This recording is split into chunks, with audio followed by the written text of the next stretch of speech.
एक आयोजकांची भूमिका एक असली पाहिजे की आपण एवढा सगळा खर्च करतो,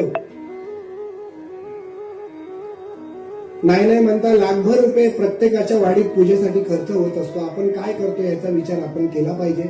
जसं मगाशी म्हटलं की ही जी पूजा होते ती सार्वजनिक खर्चातून होते, त्यामुळे आपण काय करावं हा एक विचार आहे. त्यामुळे मला असं वाटतं की जर डबलबारीचा कार्यक्रम ठेवायचा असेल तर किमान एक बुवा तरी आपल्या गावातला असला पाहिजे.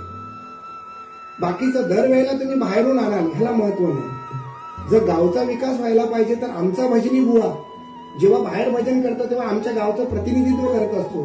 तो शिकणार कधी? मुळात ज्या 12 वाड्या आम्ही जर धरल्या तर प्रत्येक गावाने विचार केला की एक बुवा माझ्या गावातला असेल.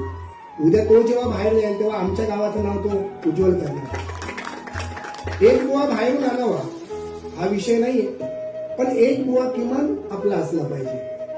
आणि ही सक्ती नाही, जर पटलं तर आपण घ्यावं, कारण तोच समाज मोठा झालाय ज्याने आपली माणसं मोठी केली. 2047 साली हे राष्ट्र इस्लामिक होणार हे कुठल्या भरोश्यावर बोलतायत ती लोक, याचा आम्ही कधी विचार नाही केला.